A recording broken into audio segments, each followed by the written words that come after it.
નમસ્તે વિદ્યાર્થી મિત્રો, આપણે ચેપ્ટર એક આગળ ધપાવીએ. આપણું આ બીજું લેક્ચર છે.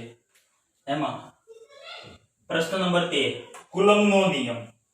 તો કુલમ્બના નિયમનું અદિશ સ્વરૂપ કયું મિત્રો? અદિશ સ્વરૂપ. તો કુલમ્બના નિયમનું અદિશ સ્વરૂપ જોઈએ તો બે સ્થિર એવા વિદ્યુત ભારો છે, બિંદુવત એવા સ્થિર વિદ્યુત ભારો Q1 અને Q2, જેમની વચ્ચેનું અંતર r છે. તો કુલમ્બનો નિયમ શું છે મિત્રો? તો બે બિંદુવત એવા સ્થિર વિદ્યુત ભારો વચ્ચે લાગતું વિદ્યુત બળ એ બંને વિદ્યુત ભારના મૂલ્યના ગુણાકારના સમપ્રમાણમાં અને તેમની વચ્ચેના અંતરના વર્ગના વ્યસ્ત પ્રમાણમાં હોય છે. અને આ બળની કાર્યરેખા, આ બળની રેખા એ બંને વિદ્યુત ભારોને જોડતી રેખા પર હોય છે. મિત્રો, બે બિંદુઓ તેવા સ્થિર વિદ્યુત ભારો વચ્ચે લાગતું વિદ્યુત બળ એ બંને વિદ્યુત ભારના મૂલ્યના ગુણાકારના સમપ્રમાણમાં, એટલે કે F ચલે છે Q1 Q2, અને અંતરના વર્ગના વ્યસ્ત પ્રમાણમાં, એટલે કે F ચલે છે 1/r². આ બંનેને ભેગા કરી દો તો F ચલે છે Q1 Q2/r². મિત્રો, ફરી એકવાર વ્યાખ્યા બોલું છું, યાદ રાખશો. બે બિંદુઓ તેવા સ્થિર વિદ્યુત ભારો વચ્ચે લાગતું વિદ્યુતીય બળ એ બંને વિદ્યુત ભારના મૂલ્યના ગુણાકારના સમપ્રમાણમાં અને તેમની વચ્ચેના અંતરના વર્ગના વ્યસ્ત પ્રમાણમાં હોય છે. અને આ બળ બંને વિદ્યુત ભારોને જોડતી રેખા પર હોય છે. ક્લિયર મિત્રો? ઓકે. હવે F ચલે છે Q1 Q2/r². મિત્રો, અહીંયા ચલે છે દૂર કરો. ચલે છે દૂર કરીએ તો અહીંયા અચળાંક તરીકે મેં શું લીધું છે? K. જ્યાં K ને કુલમ્બ અચળાંક તરીકે ઓળખીએ છીએ. આ K જે છે ને એ સ્મોલ k છે. કેવો કે છે? સ્મોલ k, જેને કુલમ્બ અચળાંક તરીકે ઓળખીએ છીએ, જેનો એકમ k બરાબર r² ને આ બાજુ દો તો fr²/Q1 Q2. fr², f newton metre square, અને નીચે વિદ્યુત ભારોનો ગુણાકાર એટલે કે કુલમ્બ સ્ક્વેર, જે તેનો SI એકમ છે. k નું મૂલ્ય 9 × 10⁹ ન્યૂટન મીટર સ્ક્વેર પ્રતિ કુલમ્બ સ્ક્વેર જેટલું આપણે લઈએ છીએ. મિત્રો, k નું CGS માં મૂલ્ય 1 એકમ જેટલું છે. CGS માં મૂલ્ય કેટલું છે? 1 એકમ. તથા તેનો એકમ CGS માં 1 સ્ટેટ કુલમ્બ અથવા 1 ESU ઇલેક્ટ્રોસ્ટેટ યુનિટ તરીકે પણ આપણે લઈએ છીએ. ઓકે. પારિમાણિક સૂત્ર મિત્રો બનાવી દો. m1 l3 t-4 a-2. હવે સરળતા ખાતર આપણે k બરાબર 1/4πε0 લેતા. અહીં આપણે k બરાબર 1/4πε0 લઈએ. અહીં મૂકી દો સમીકરણ 1 માં તો f બરાબર 1/4πε0 Q1 Q2/r². ઇક્વેશન નંબર 2, જ્યાં ε0 ને શૂન્યાવકાશની પરમિટિવિટી કહે છે. ફરી એકવાર મિત્રો, ε0 ને શું કહે છે? શૂન્યાવકાશની પરમિટિવિટી, અને ગુજરાતીમાં શૂન્યાવકાશનો પરાવૈદ્યુતાંક કહે છે, જેનું મૂલ્ય 8.85 × 10⁻12 કુલમ્બ સ્ક્વેર પ્રતિ ન્યૂટન મીટર સ્ક્વેર જેટલું છે. મિત્રો, k બરાબર 1/4πε0. ε0 ને આ બાજુ લઈ જાઓ, ε0 ની ક્રોસમાં આ બાજુ લાવો અને k ને અહીંયા લખી દો. k ને અહીંયા લખી દો તો અહીંયા 4 × 3.14 × 9 × 10⁹ આ તમે સાદુરૂપ આપશો તો k નું મૂલ્ય તમને 8.85 × 10⁻12 કુલમ્બ સ્ક્વેર પ્રતિ ન્યૂટન મીટર સ્ક્વેર જેટલું મળશે. ઓકે. તો મિત્રો, શૂન્યાવકાશમાં લાગતું વિદ્યુતીય બળ F બરાબર 1/4πε0 Q1 Q2/r². Equation number 2. પરંતુ કોઈ માધ્યમની વાત કરીએ, જેવું કે તૈલીય માધ્યમ હોય, પાણી હોય, લોખંડ, સ્ટીલ, તો મિત્રો આવું કોઈ માધ્યમ હોય તો એ વખત લાગતું બળ કેટલું બે વિદ્યુત ભારો વચ્ચે? તો મિત્રો, માધ્યમમાં ε0 ની જગ્યાએ આપણે શું લખવાનું? એપ્સિલોન, કે જેને માધ્યમની પરમિટિવિટી કહીએ. ઘણી વખત આપણે એપ્સિલોન બરાબર એપ્સિલોન m માધ્યમની પરમિટિવિટી, એપ્સિલોન મીડિયમ તરીકે પણ દર્શાવીએ છીએ. તો મિત્રો માધ્યમમાં બે વિદ્યુત ભારો વચ્ચે લાગતું બળ Fm બરાબર અહીં ફક્ત એપ્સિલોન 0 ની જગ્યાએ એપ્સિલોન લઈ લ્યો તો 1/4 pi epsilon q1 q2 r2. વિદ્યુત ભાર એના જ અને અંતર પણ સમાન છે. ઓકે, તો મિત્રો માધ્યમમાં લાગતું બળ Fm. હવે એક કામ કરીએ, ઇક્વેશન 2 અને ઇક્વેશન 3 આ બંનેનો ગુણોત્તર લઈ લો તો F/Fm બરાબર 1/4 pi epsilon 0 divide by 1/4 pi epsilon. તો 1/4 પાઈ 4 પાઈ કટ એપ્સિલોન કે જશે ઉપર તો એપ્સિલોન બાય એપ્સિલોન 0 બરાબર એપ્સિલોન r બરાબર k.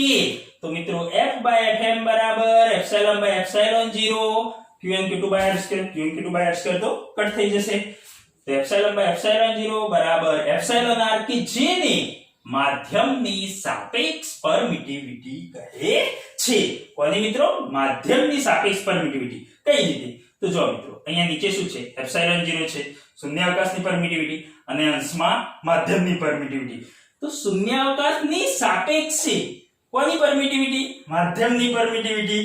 એટલે કે એપ્સિલોન r ને આપણે માધ્યમની સાપેક્ષ પરમિટિવિટી અથવા તો ડાઇલેક્ટ્રિક અચળાંક k તરીકે ઓળખીએ છીએ. ક્લિયર?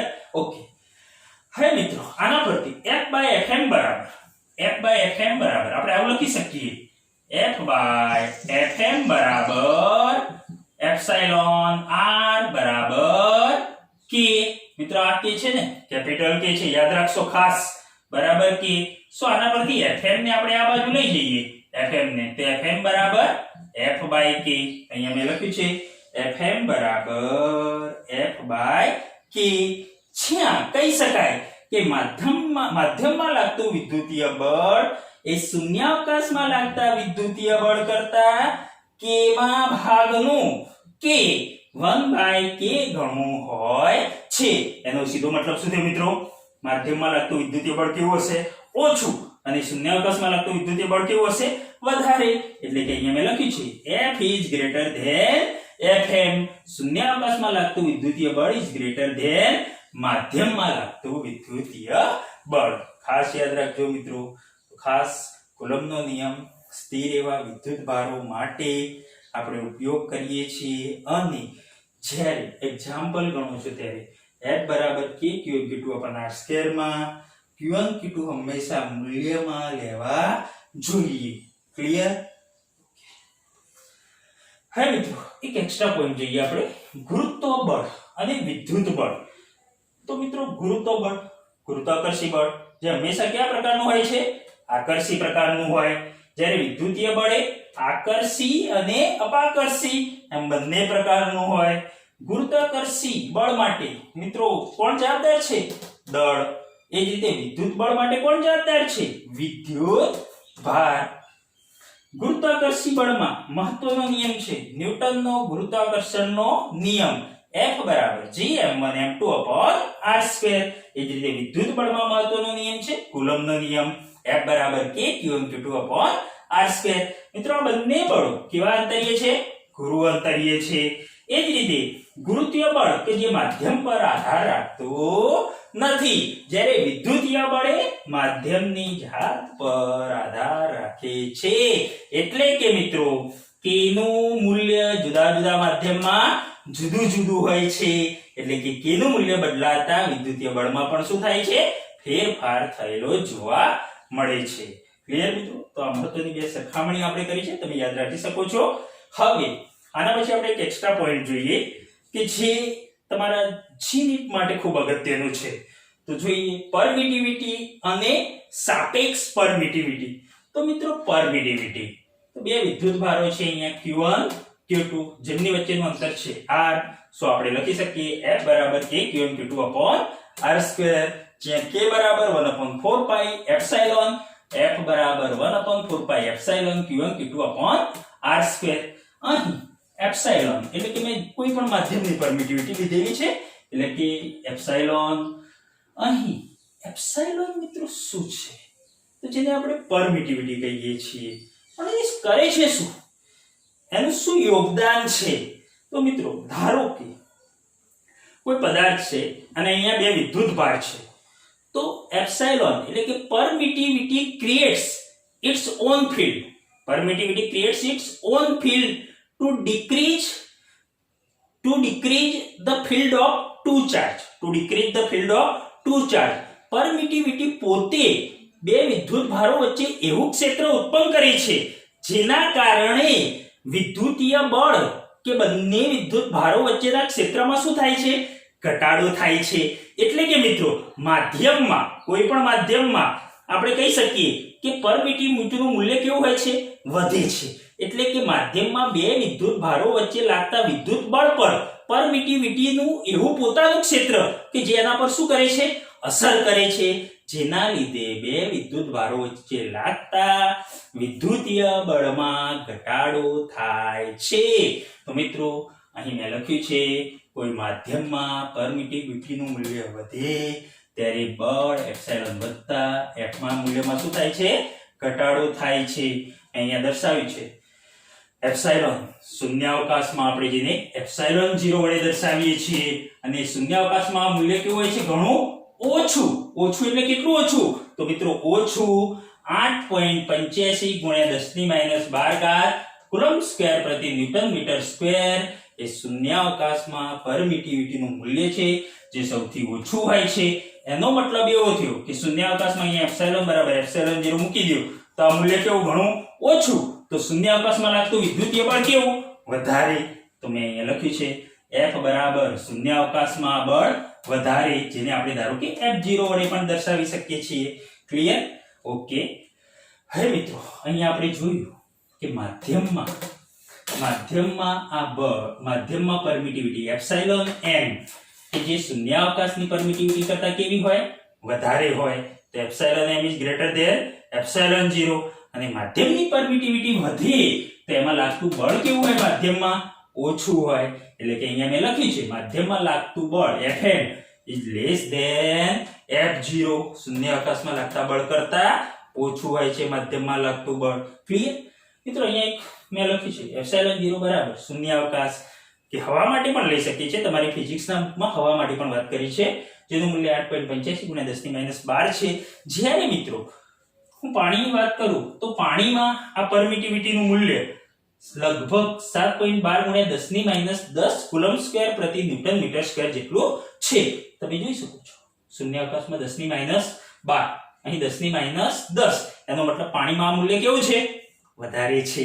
એ જ રીતે મિત્રો ગ્લાસ એટલે કે કાચ માટે, કાચ તો આમ ઘણા પ્રકારના છે પણ આપણે કોમન સામાન્ય રીતે લઈએ તો એપ્સિલોન ગ્લાસ બરાબર 3.01 × 10⁻11.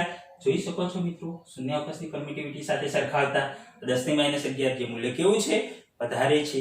આમ માધ્યમમાં permittivity epsilon m is greater than epsilon 0. Okay. હવે મિત્રો આગળ વાત કરીએ સાપેક્ષ પરમિટિવિટી. તો મિત્રો સાપેક્ષ પરમિટિવિટી જેને આપણે એપ્સિલોન r બરાબર k વડે દર્શાવીએ છીએ તો એપ્સિલોન r બરાબર આપણે લખી શકીએ છીએ માધ્યમની પરમિટિવિટી ભાગ્યા શૂન્યાવકાશની પરમિટિવિટી. એટલે એપ્સિલોન r બરાબર એપ્સિલોન બાય એપ્સિલોન 0 જેને એપ્સિલોન m વડે પણ દર્શાવીએ તો એપ્સિલોન m બાય એપ્સિલોન 0 તથા માધ્યમમાં લાગતું બળ Fm બરાબર F બાય k, પરંતુ k બરાબર epsilon r, so F by epsilon r. હવે આના પરથી એપ્સિલોન m બરાબર એપ્સિલોન r ગુણ્યા એપ્સિલોન 0. મિત્રો આનો મતલબ શું થયું કે માધ્યમમાં પરમિટિવિટી છે ને એને આપણે અહીંયા માધ્યમમાં પરમિટિવિટી છે એ એપ્સિલોન 0 કરતા કેટલા ગણી છે? આપણે એપ્સિલોન 0 ને શેના વડે ગુણ્યા છે? એપ્સિલોન r વડે. એટલે કે માધ્યમની પરમિટિવિટી શૂન્યાવકાશની પરમિટિવિટી કરતા એપ્સિલોન r ગણી છે. આમ મિત્રો ધારો કે અહીંયા તમે સાપેક્ષ પરમિટિવિટીનું મૂલ્ય જાણતા હોય અને એપ્સિલોન 0 નું મૂલ્ય મૂકી દો તો તમને કોની પરમિટિવિટી મળશે? માધ્યમની પરમિટિવિટી મળશે. ઓકે.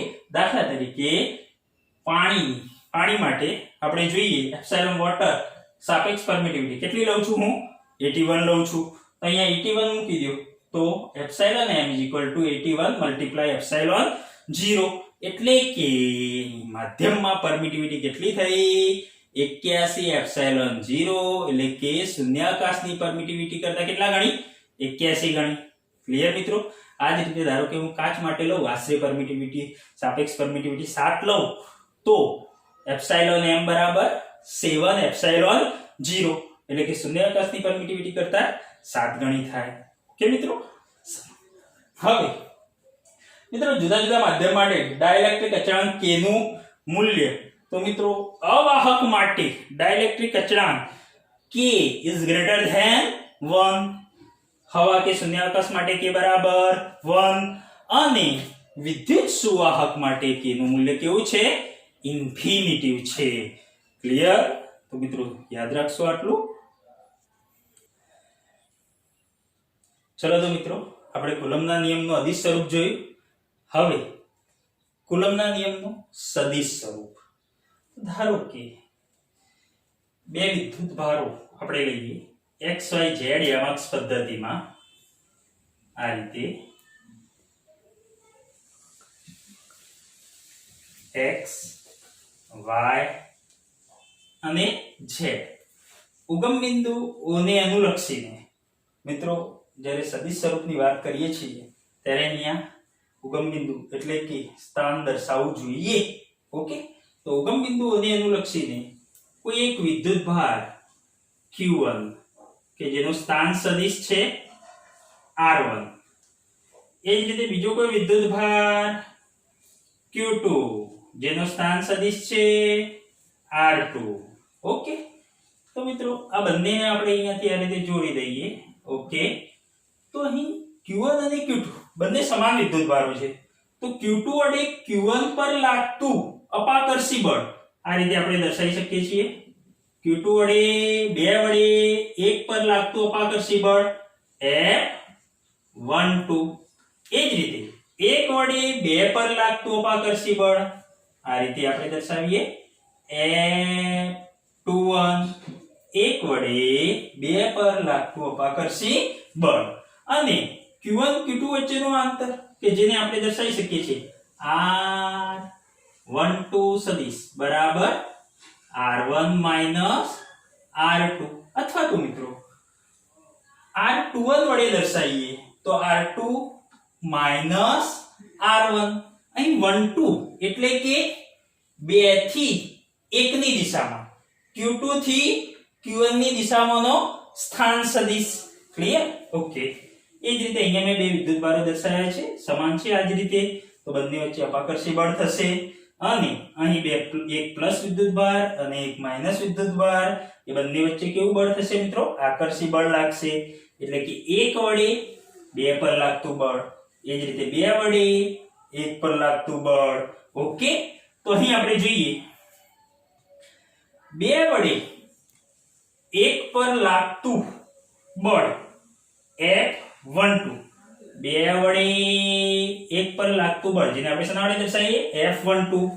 તો મિત્રો સદિશ સ્વરૂપે દર્શાવીએ ત્યારે આપણે આગળ ગુરુત્વાકર્ષણમાં તમને યાદ હોય તો F બરાબર Gm1m2 r² into r caret એ રીતે દર્શાવતા હતા. તો અહીં આપણે F12 બરાબર k q1 q2 r12 square into r12 caret, એટલે કે મિત્રો 12 એટલે કે 2 થી 1, 2 થી 1 ની દિશામાંનો એકમ સદિશ.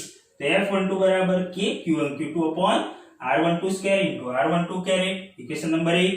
અહીં મિત્રો r12 કેરેટ બરાબર કોઈ પણ રાશિ માટે એકમ સદિશ બરાબર સદિશ ભાગ્યા તેનું મૂલ્ય. મિત્રો આ મોડ ઓફ r છે ને મૂલ્ય, એને આપણે r વડે પણ દર્શાવી શકીએ છીએ. તો r કેરેટ બરાબર સદિશ ભાગ્યા તેનું મૂલ્ય. તો એ જ રીતે r12 કેરેટ બરાબર r12 સદિશ ભાગ્યા તેનું મૂલ્ય મોડ ઓફ r12. r12 બરાબર r1 r2 અને મોડ ઓફ r12 બરાબર તમે r12 પણ લખી શકો છો. ઓકે, એ જ રીતે 1 વડે 2 પર લાગતું બળ, 1 વડે 2 પર લાગતું બળ F21 બરાબર લખી શકીએ આપણે k q1 q2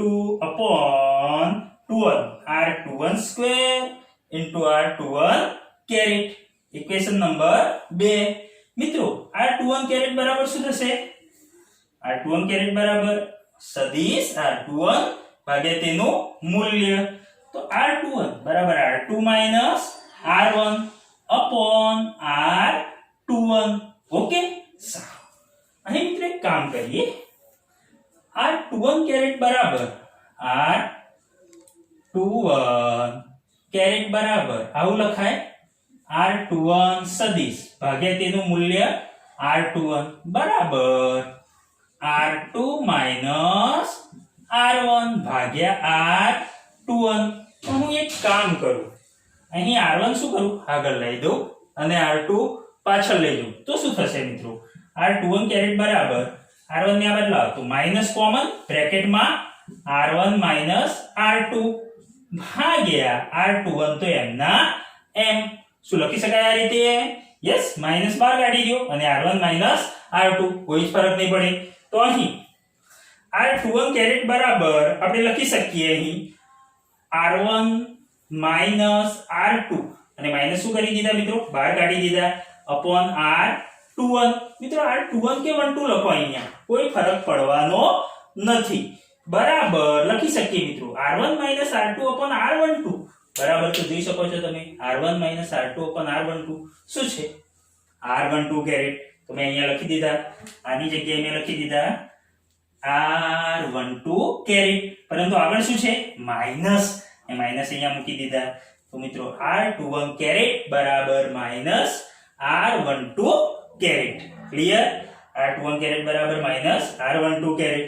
હવે f21 બરાબર આપણે અહીંયા લખી શકીએ f21 બરાબર k q1 q2 upon આવી મૂકી દઈએ અહીંયા k q1 q2 upon r12 square into r12 caret. પણ મિત્રો મેં 21 ની જગ્યાએ અહીંયા 12 લખ્યા, તો 12 લખીએ છીએ તો આગળ શું લગાવવું પડે છે?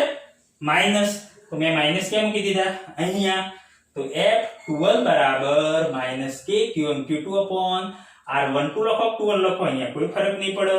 r12 square into r12 caret બરાબર મિત્રો આના બરાબર શું થાય? આ શું છે? 12 છે. તો જોઈ શકો છો તમે સમીકરણ 1 k q1 q2 upon r12 square into r12 caret બરાબર તો f12. તો અહીંયા મેં f12 મૂકી દીધા, આગળ શું છે? માઈનસ.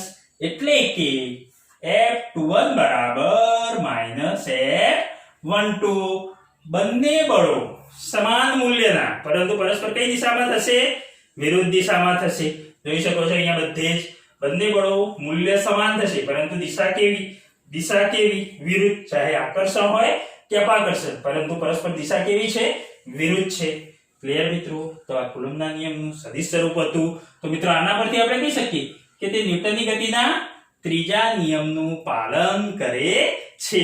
ન્યૂટનની ગતિનો ત્રીજો નિયમ આઘાત અને પ્રત્યાઘાત સમાન મૂલ્યના પરંતુ પરસ્પર વિરુદ્ધ દિશામાં. તો એ જ રીતે મિત્રો અહીંયા પણ સમાન મૂલ્ય પરંતુ પરસ્પર વિરુદ્ધ દિશા હોય છે. ખાસ યાદ રાખશો મિત્રો. ઓકે, હવે મિત્રો આ તો આપણે બે વિદ્યુત ભારોની વાત કરી, પણ ઘણી વખત એવું થાય છે કે ઘણા બધા વિદ્યુત ભારો હોય અને કોઈ એક વિદ્યુત ભાર પર બીજા ઘણા વિદ્યુત ભાર વડે બળ લાગતું હોય ત્યારે શું કરવું? તો ખાસ ધ્યાન રાખજો. ધારો અહીં x y z યામક્ષ પદ્ધતિમાં મેં ત્રણ વિદ્યુત ભારો દર્શાવ્યા છે q1 q2 અને q3. તો q1 વિદ્યુત ભાર કે જેનો સ્થાન સદિશ ઉગમ બિંદુઓને અનુલક્ષીને r1, q2 નો r2, એ જ રીતે q3 નો r3. અહીં આપણે q1 વિદ્યુત ભાર પર આ બાકીના બે વિદ્યુત ભાર q2 અને q3 વડે લાગતું બળ શોધવું છે. તો અહીંયા આપણે દર્શાવી શકીએ મિત્રો q3 વડે q1 પર લાગતું બળ આ રીતે F13, 3 વડે 1 પર લાગતું બળ અપાકર્ષી. એ જ રીતે q2 વડે q1 પર લાગતું બળ આ રીતે આપણે દર્શાવી શકીએ છીએ 2 વડે 1 પર લાગતું અપાકર્ષી બળ F12. ઓકે, હવે મિત્રો મારે q1 પર લાગતા આ બંને બળોનું પરિણામી બળ શોધવું છે. તો તમે આ રીતે દર્શાવી શકો છો આ રીતે દર્શાવી શકું છું.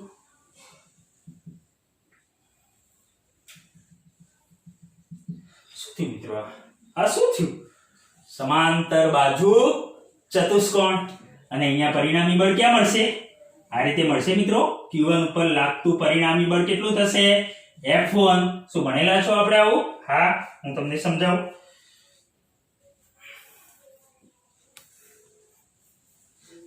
ધારો કે કોઈ બે સદિશો છે.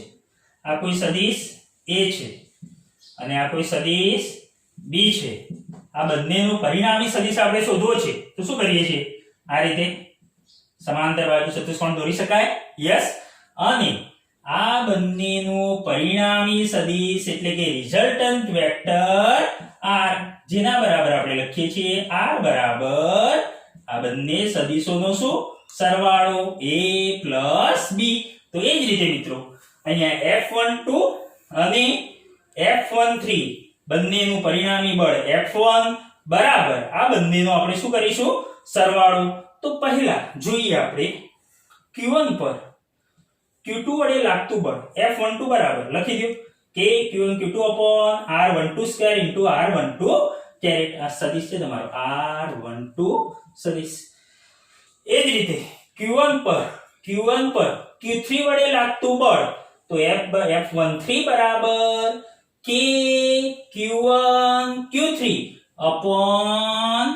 r13² r13 caret. ઓકે, સમીકરણ નંબર 2. ઓકે, તો અહીં પરિણામી બળ આપણું કયું મળ્યું? F1 મળ્યું. તો F1 બરાબર આ બંને બળોનો F12 અને F13 આ બંનેનો આપણે શું કરીશું? સરવાળો કરીશું. તો અહીંયા લખી શકાય મિત્રો પરિણામી બળ F1 બરાબર F12 + F13. F12 બરાબર k Q1 Q2 r12² r12 caret plus F13 k Q1 Q3 r13² r13 caret. બંનેમાં તમે જોઈ શકો છો કોમન શું છે? k Q1 બંનેમાં કોમન બહાર કાઢી દો. તો કૌંસમાં Q2 r12² r12 caret plus Q3 r13² r13 caret. એટલે કે મિત્રો અહીં આપણે સમાંતર બાજુ ચતુષ્કોણની રીતે Q1 પર લાગતા આ બંને બળોનો સરવાળો કરતા પરિણામી બળ આપણને F1 મળ્યું. તો મિત્રો ખાસ યાદ રાખો કે આ જે નિયમ છે પરિણામી બળ. ધારો કે આ તો બે વિદ્યુત ભારો જ લીધા, આ સિવાય ઘણા બધા વધારે વિદ્યુત ભારો હોય તો શું કરવું? તો યાદ રાખજો, આના માટે સંપાતપણાનો સિદ્ધાંત આપણે ઉપયોગ કરીએ છીએ. ફરી એકવાર કહું છું, જ્યારે બે કરતા વધુ વિદ્યુત ભારો હાજર હોય અને તેમાંના કોઈ એક વિદ્યુત ભાર પર બાકીના વિદ્યુત ભારો વડે લાગતું બળ શોધવું હોય તો આપણે કુલમ્બના નિયમ ઉપરાંત સંપાતપણાનો સિદ્ધાંતનો ઉપયોગ કરીએ છીએ. શું છે સંપાતપણાનો સિદ્ધાંત? તો જ્યારે કોઈ વિદ્યુત ભાર પર એક કરતા વધારે કુલમ્બ બળો લાગતા હોય ત્યારે પરિણામી કુલમ્બ બળ તે કુલમ્બ બળોના સદિશ સરવાળા જેટલું હોય છે. તે સ્વતંત્ર કુલમ્બ બળોના સદિશ સરવાળા જેટલું હોય છે. તો મિત્રો ધારો કે Q1 Q2 Q3 up to Qn વિદ્યુત ભારોથી બનેલું કોઈ તંત્ર છે અને Q1 વિદ્યુત ભાર પર મારે Q2 Q3 Q4 up to Qn વિદ્યુત ભારો વડે લાગતું બળ શોધવું છે. તો શું કરીશું? તો મિત્રો આ જ રીતે સમાંતર બાજુ ચતુષ્કોણની રીતે અહીં અને સંપાતપણાના સિદ્ધાંત મુજબ Q1 પર લાગતું પરિણામી બળ F1 બરાબર બધા જ બળોનો સદિશ સરવાળો એટલે કે 2 વડે 1 પર લાગતું બળ F12, 3 વડે 1 પર લાગતું બળ F13 વત્તા અપ ટુ n માં વિદ્યુત ભાર વડે પહેલા વિદ્યુત ભાર પર લાગતું બળ F1n. અહીંયા તમે મૂકી શકો છો F12 બરાબર k Q1 Q2 r12² r12 caret F13 F1n બરાબર k Q1 Qn r1n² r1n caret. તો મિત્રો આ તમે જોઈ શકો છો આ બધામાં જ કોમન શું છે KQ1 કોમન કાઢી દીધા, બાકીનું પદ આપણે લખી દીધું અંદર. ઓકે, તો અહીં આપણે શોર્ટમાં લખી શકીએ KQ1 અને આ બધાનો શું છે સરવાળો છે. તો સરવાળા માટે આપણે સિગ્મા યુઝ કરીએ. તો સિગ્મા મિત્રો અહીંયા તમે જોઈ શકો છો 2 3 4 5 અપ ટુ n. એ જ રીતે અહીંયા નીચે 1 1 1 એ બધામાં શું છે 1 1 1 બધામાં અચળ, પરંતુ શું બદલાય છે આ બીજું પદ 2 3 અપ ટુ n. તો અહીંયા આપણે લખી શકીએ sigma qj upon r1j square. j બંને કેવા સમાન અને આ 1 તો કેવો અચળ, તો qj upon r1j square into r1j caret. જે j બરાબર એક તો લેવાના નથી મિત્રો, 2 થી ચાલુ થાય છે. j બરાબર 2 to n. ધારો કે મૂકી દો j બરાબર 2 લો તો શું થશે q2 upon r12 square r12 caret. મળી ગયા રીતે. એ જ રીતે n લો તો qn upon r1n square r1n caret. Okay મિત્રો, તો આ રીતે કોઈ એક વિદ્યુત ભાર પર અન્ય વિદ્યુત ભારો વડે લાગતું પરિણામી બળ આપણે શોધી શકીએ છીએ. મિત્રો ખાસ ધ્યાન રાખજો, અહીં પ્રશ્ન એ છે કે જ્યારે બે વિદ્યુત ભારો વચ્ચે ઉદ્ભવતું કુલંબ બળ કોઈ ત્રીજા વિદ્યુત ભારની હાજરી, બે વિદ્યુત ભારો વચ્ચે જ્યારે આ બળ લાગતું હોય છે ને, બે વિદ્યુત ભારો વડે જ્યારે અહીંયા બળ લાગે છે ત્યારે અહીંયા બીજા વિદ્યુત ભારો હોય તો શું થાય? તો મિત્રો આ બીજા જે વિદ્યુત ભારો છે એની આ વિદ્યુત ભાર વડે લાગતા બળ પર કોઈ અસર થતી નથી. મિત્રો બે વિદ્યુત ભારો વચ્ચે લાગતા બળ પર ત્રીજા વિદ્યુત ભારની કોઈ અસર થતી નથી.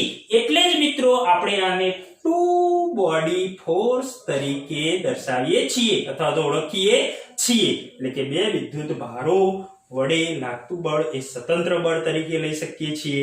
અને સંપાતપણાના સિદ્ધાંત મુજબ જ્યારે પણ કોઈ વિદ્યુત ભાર પર અન્ય વિદ્યુત ભારો વડે બળ લાગશે ત્યારે આપણે આ બળોનું શું કરીશું મિત્રો? સદિશ સરવાળો કરીશું. ક્લિયર?